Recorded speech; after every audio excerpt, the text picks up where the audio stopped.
آمین آمین۔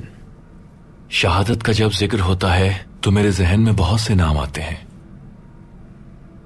لیکن پتہ نہیں کیوں ایک شہید میرے دل میں بس گیا ہے۔ ویسے تو بہت سے عظیم شہید ہیں، لیکن ایک غریب معذون شہید مجھے بار بار یاد آتا ہے۔ کیا بتائیں گے آپ ان کے بارے میں؟ کون تھے وہ؟ ایک نوجوان صحابی سعد الاسود رضی اللہ تعالیٰ عنہ۔ آپ کی رنگت سیاہ تھی، وہ اس کی وجہ سے مضطرب رہتے تھے۔ حضرت سعد ایک دن رسول اللہ صلی اللہ علیہ وآلہ وسلم کے حضور پیش ہوئے۔ وہ بہت پریشان اور افسردہ تھے۔ کہا کہ یا رسول اللہ، میرے چہرے کی سیاہی جنت میں داخلے سے روک دے گی کیا؟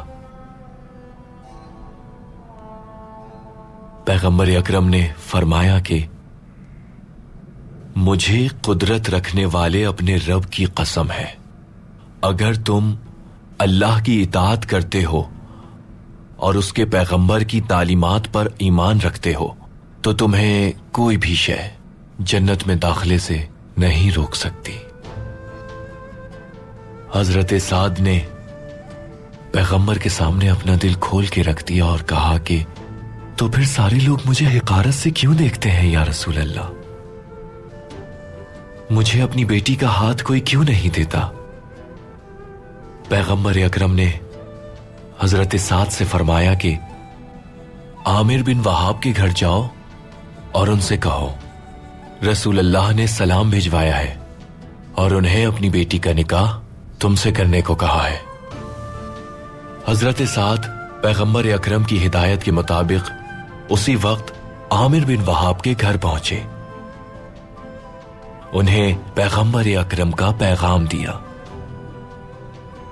انہوں نے سوچنے کے لیے کچھ وقت مانگا، فرمایا میں گھر میں مشورہ کر لوں، اس کے بعد آپ کو جواب دوں گا۔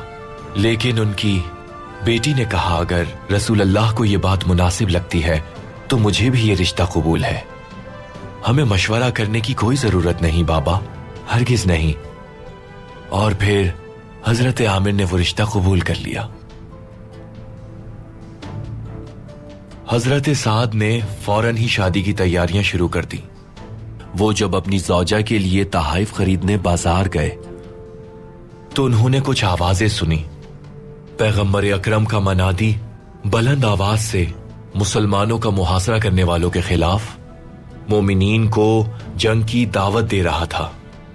شادی کی خواہش رکھنے والے اور رب کی خاطر شہادت کا شوق رکھنے والے حضرت سعد تذبذب کا شکار ہو گئے کہ وہ اپنی زوجہ کے ساتھ رہ کر ایک خوشگوار زندگی گزاریں یا پھر تلوار اٹھا کر جنگ میں شریک ہو جائیں۔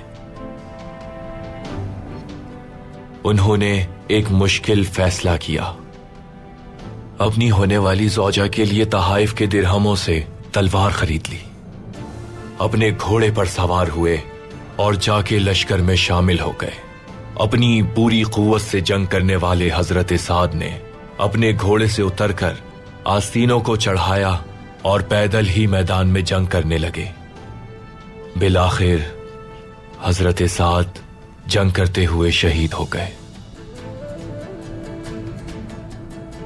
پیغمبر اکرم نے ان کے بے جان جسم کو دیکھا اور افسردہ آواز میں اپنے اطراف موجود لوگوں سے کہا سعد کی تلوار، خنجر، اس کا گھوڑا اور جسد خاکی اس خاتون کو جا کر دے دو جو اس سے شادی کے لیے راضی تھی، اور اس کے باپ سے کہنا کہ جس کے سیاہ رنگ کی وجہ سے تم اپنی بیٹی اسے دینے میں متردد تھے، اس سعد کی اللہ نے جنت میں حور سے تزویج کی ہے۔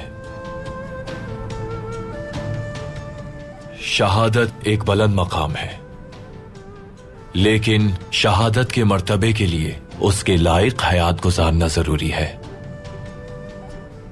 حضرت سعد نے اپنے نفس کو چھوڑ کر اپنے لیے شہادت کو منتخب کیا،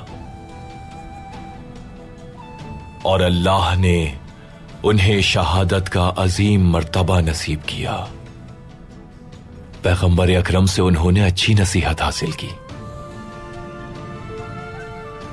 اللہ ہمیں بھی ایسی زندگی عطا کرے اور ہمیں حق کے راستے پہ چلتے ہوئے شہادت کا عظیم رتبہ عطا فرمائے.